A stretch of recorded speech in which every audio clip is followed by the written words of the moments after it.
Embora minoria, população trans vira grande alvo da cruzada reacionária de Trump. Cerca de 2% da população dos Estados Unidos, a comunidade trans já havia sofrido com medidas de Trump entre 2017 e 2021, mas agora enfrenta o recrudescimento de políticas de exclusão tanto a nível estadual quanto federal. Esse texto é do Devamar Escobado, do El Salto, de Madrid, uma tradução da Ana Corbissier. Quais os destaques dele, Gui? Eu não sei se eu pronunciei o nome do autor correto, tá? Mas é porque é difícil mesmo. Sim, essa é justamente a reflexão inicial do texto, né? Por que uma população tão pequena, que representa cerca de 2% da população, são mais ou menos 1,6 milhões de pessoas nos Estados Unidos, recebe tanta política, tantas medidas, tá tanto assim no alvo do Trump, dessa política reacionária dele, né? Então, no primeiro governo, ele já havia impedido o ingresso de pessoas trans no exército, dito que porque que essas pessoas são doentes mentais, segundo o texto, e chegou a criar um guia para identificar pessoas trans e para que essas pessoas fossem identificadas em abrigos femininos e assim fossem expulsas, ok? Então, essas são algumas das características, né, algumas das ações do Trump durante o primeiro governo dele. Com o passar do tempo, surgiram muitas políticas a nível estadual. Então, hoje, por exemplo, há 196 projetos de lei que tentam reduzir direitos da comunidade LGBTQIAP+, de forma geral. Mas agora o Trump ele chega para recrudescer isso, para piorar essa situação. E aí ele diz lá em 20 de janeiro, quando ele assume a posse, que a partir de hoje a política oficial dos Estados Unidos será que só existem dois gêneros, masculino e feminino. E aí uma das primeiras ações foi eliminar o terceiro item para a identificação de gênero em documentos, que seria relativo a não binário. Em prisões, por exemplo, alas, né, pessoas trans que estavam em alas específicas, elas foram obrigadas, né, a estarem junto com pessoas de acordo com a designação do sexo, né? Então, no caso, por exemplo, uma mulher trans que, ao nascer, teve o sexo definido como masculino, nessas prisões vai ter que estar junto com homem cis. Então, só para a gente ter uma ideia da gravidade, né? Então, esse é o panorama principal. Ele também cortou, né, o financiamento de tratamentos relacionados a gênero e também eliminou planos de diversidade, equidade e inclusão que ajudam a criar um ambiente mais diverso, não só em relação a gênero, mas também em relação à raça, tanto em empresas quanto em ambientes estudantis como universidades. Eu começo, Gui, só falando que essa cruzada, né, anti-trans aí do Trump não é sobre proteger crianças como ele tenta disfarçar, né, ele e seus aliados. É sobre um fascismo estético mesmo. É o mesmo roteiro que a gente já viu em outras épocas aí, lá para os anos 30, eu não vou citar nada para não fazer comparações, escolher um grupo invisibilizado, transformá-lo em bode expiatório e normalizar a sua exterminação social. Quando o governo diz que uma criança trans não merece saúde, ela não merece seu tratamento, o que ele está dizendo na prática é que ele não merece existir. E não se enganem, hoje são banheiros, amanhã serão um campo de concentração, talvez. Quem cala diante desse genocídio silencioso, que não é de hoje, que existe até no nosso país, gente. Se você é daqui, você sabe do que eu tô falando. A próxima etapa é o apagamento legal da identidade dos nossos amigos, irmãos e filhos. Porque quando você fala de uma pessoa trans, assim, soa às vezes meio para quem não tá tão por dentro do assunto, mas eles são as pessoas que convivem com você.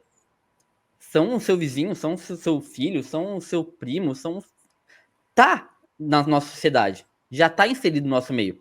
Eu trago rapidamente, Gui, só para encerrar aqui meu comentário, um dado. Sob o Trump, o CDC, Centro de Controle de Doenças, foi proibido de usar a palavra transgênero em relatórios oficiais. Em 2024, um vazamento do Departamento de Saúde dos Estados Unidos revelou que 32% dos jovens trans consideram suicídio após a proibição de cuidados médicos em estados republicanos. Entre 2023 e 2024, o Partido Republicano investiu 150 milhões em anúncios vinculando pessoas trans à pedofilia e ameaça às crianças. A estratégia é herdada do termo lá que eles chamam de playboy anti-aborto, que cria um pânico moral para mobilizar a base conservadora.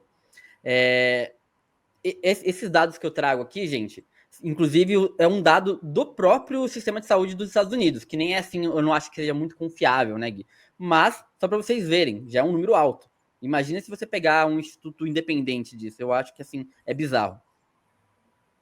Sim, a gente fica até pensando justamente o por que ele está tendo essa. Por que ele está indo por esse caminho, né? Por que recrudescer essas políticas nesse momento? Porque, por exemplo, em 2016, teve uma política na Carolina do Norte para obrigar pessoas trans a usar o banheiro de acordo com o seu gênero ao nascer.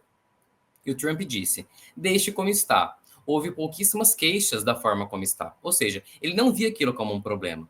E agora ele, do nada, muda, né, esse discurso justamente para atender a essa, na verdade, é uma agenda de fato, usar a população trans como um totem, né, como uma arma ali para, no caso, atacar, enfim, né, a oposição de uma forma geral, né, para talvez como uma distração. Inclusive, se não me engano, tem uma imagem que a gente colocou nesses vídeos aí que fala, né, a população trans não é uma distração, porque parece que é isso que ele quer fazer. A gente não está nem falando aqui sobre conquistar novos direitos, a gente está falando de direitos que já foram conquistados e que agora eles querem, né, no caso do Trump e os republicanos, esse reacionarismo quer derrubar.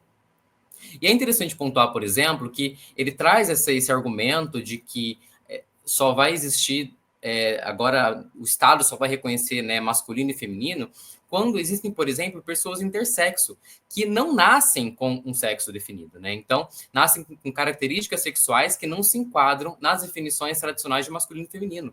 A pessoa já nasce sem essa definição.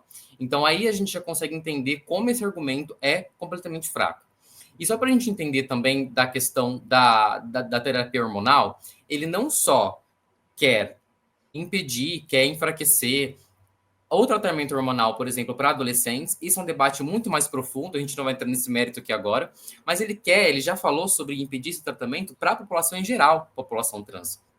Então você vê que é realmente um ataque sistemático e que só tende, né, considerando que é uma população minoritária, só de fato busca atender a essa agenda reacionária, apenas isso. Bom, gente, tem bastante comentário aqui, que eu não vou entrar muito no coisa, mas tem um comentário que me chamou a atenção aqui da Ruth. Ela diz: não seria o caso de criar uma autodeclaração de gênero para fazer a maioridade? Eu não vou saber te informar se isso já não existe, mas eu creio que autodeclaração já exista. Assim como talvez esteja confundindo com autodeclaração de, por exemplo, de você é negro, branco, pardo, que aí você, antigamente, e vinha na certidão de nascimento. Hoje em dia você se autodeclara. Então talvez, mas eu não sei se para gênero isso funcionaria, né, Gui? Porque, enfim, uma criança não teria poder para isso. Tipo, ela teria que fazer literalmente a maioridade, mas aí ela já pode se autodeclarar, já se conhece. Não sei se seria alguma coisa que mudaria nesse sentido de políticas, né? Sim. Só para finalizar, dizer que sim, essa pauta é importante, a gente precisa falar sobre ela.